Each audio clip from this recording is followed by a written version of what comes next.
लेकर चलते हैं आपको मध्य प्रदेश, जहां पर आरटीओ के एक पूर्व कांस्टेबल को लेकर जो बड़ा खुलासा हुआ है उसने सभी को सन्न कर दिया है। एक डायरी बरामद हुई है जिसमें 100 करोड़ के लेन देन का जिक्र है। कई बड़े बड़े अधिकारी उसमें फंसे हुए नजर आ रहे हैं, लेकिन सौरभ शर्मा से जुड़ा हुआ ये पूरा का पूरा मामला है क्या, और कांग्रेस पार्टी ने कैसे एक मंत्री को लेकर जांच की मांग कर दी है, अब उसको बताती हुई हमारी अगली रिपोर्ट देखिए।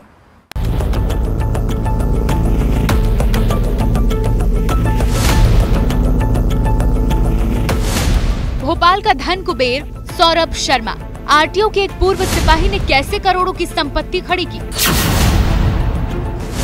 सौरभ के पूरे नेटवर्क की परतें अब खुलने लगी हैं, क्योंकि 3 एजेंसियां मामले की जांच में जुट चुकी हैं। सौरभ शर्मा के ठिकानों से लोकायुक्त और इनकम टैक्स की टीम ने अब तक लगभग 8 करोड़ रुपए की संपत्ति बरामद की है। ईडी ने भी मामला दर्ज कर लिया है। इनकम टैक्स विभाग के हाथ सौरभ शर्मा की एक डायरी लगी है। डायरी के पन्ने जैसे ही पलटे गए, चौंकाने वाले नए खुलासे सामने आने लगे। सूत्रों के मुताबिक सौरभ शर्मा परिवहन विभाग के अफसरों के साथ एक साल में 100 करोड़ रुपए का लेन देन करता था। डायरी में आरटीओ के कई अधिकारियों के नाम और उनकी दी जाने वाली रकम का भी डेटा मिला। रिटायरमेंट के बाद भी सभी आरटीओ सौरभ को पैसे भेजते थे। सौरभ की सीक्रेट डायरी हाथ लगने के बाद एमपी का पूरा परिवहन विभाग रडार पर है। सौरभ का नेटवर्क यहीं तक नहीं था। स्क्रीन पर आप एक निर्माणाधीन बिल्डिंग देख पा रहे होंगे। भोपाल के शाहपुरा में करोड़ों की लागत से सौरभ शर्मा नई स्कूल बनाने जा रहा था, लेकिन ये जमीन एक एनजीओ की बताई जा रही है। छापेमारी के बाद बिल्डिंग का काम भी रोक दिया गया। सौरभ शर्मा अपने साझेदार चेतन गौर के साथ मिलकर ये स्कूल बनवा रहा था।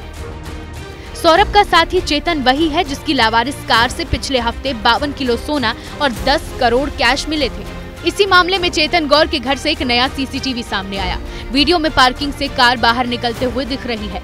यही कार जंगल में खड़ी मिली थी। जब अधिकारियों ने बीते हफ्ते जांच की तो कार से सोना और कैश मिला था।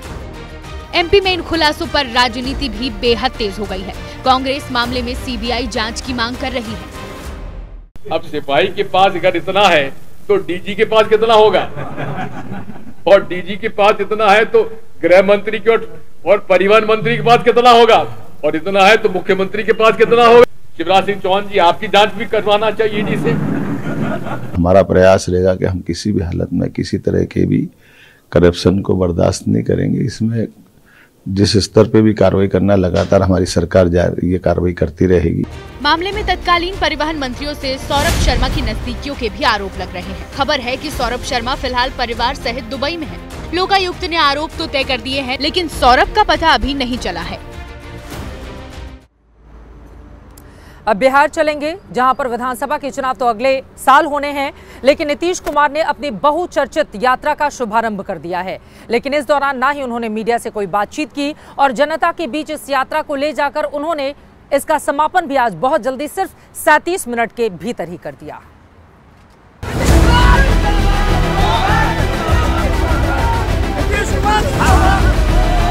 गुलदस्ता देने के चक्कर में नेताजी को धरती पकड़ना पड़ गया। धक्का मुक्की के फेर में कोई गिरा, कोई दबा। बेतिया से नीतीश कुमार की प्रगति यात्रा की बोहनी कुछ इस अंदाज में हुई।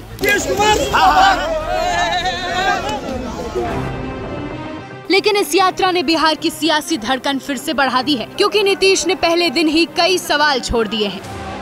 यात्रा के पहले कार्यक्रम में नीतीश 30 मिनट रुके, दूसरे पड़ाव पर 5 मिनट का समय दिया, तीसरे पड़ाव पर महज 2 मिनट का वक्त। संवाद का कार्यक्रम तय था, लेकिन कोई संवाद नहीं किया। पहला दिन था, पत्रकार कैमरा माइक लेकर खड़े थे, लेकिन कोई बात नहीं की। सुबह 11 बजे से लेकर दोपहर 3 बजे तक सीएम 1 घंटा भी पब्लिक के बीच नहीं रहे। सवाल ये कि ये आने वाले किसी सियासी तूफान से पहले की शांति तो नहीं। प्रगति यात्रा के पहले फेज में सीएम नीतीश कुमार इस वक्त बेतिया से निकल रहे हैं, और सुबह लगभग 11 बजे सीएम पहुंचे थे बगहा, और बगहा के बाद बेतिया। और आपको बता दें कि 3 कार्यक्रम यहाँ हुआ है। सीएम पहले चरण के प्रगति यात्रा के पहले दिन ना तो मीडिया से कोई बातचीत की है, ना ही जो लोग इंतजार कर रहे थे उनसे बातचीत की है। हाँ, बेतिया में नीतीश कुमार ने अफसरों के साथ मीटिंग जरूर की, और जब पत्रकारों से बात करने का मौका आया तो मंत्री विजय चौधरी सामने आ गए। हालांकि उन्होंने भी सिर्फ अपनी ही कही।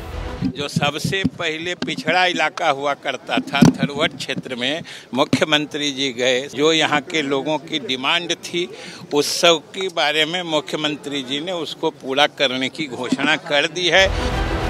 सहयोगियों के लिए सुकून की बात ये रही कि बीजेपी के मंत्री विधायक साथ रहे। हालांकि लोगों से बात न करने के सवाल पर भागीरथी देवी का जवाब दिलचस्प रहा। इंतजार कर रहे थे लोग, बगहा में भी वाल्मीकि नगर में भी सीएम गए, बतियाए ही नहीं किसी से। वो बोले बतिया है, अब उनका ऊपर बाटे, मुख्यमंत्री जी के ऊपर बा। समय मिलेला तो बात करी ने, आ समय ना मिलेला बेचारा तो अपन समय दे दी ने।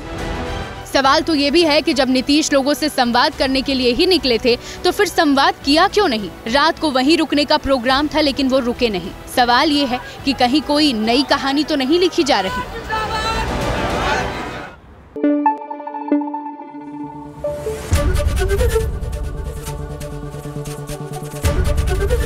ABP न्यूज़ आपको रखे आगे।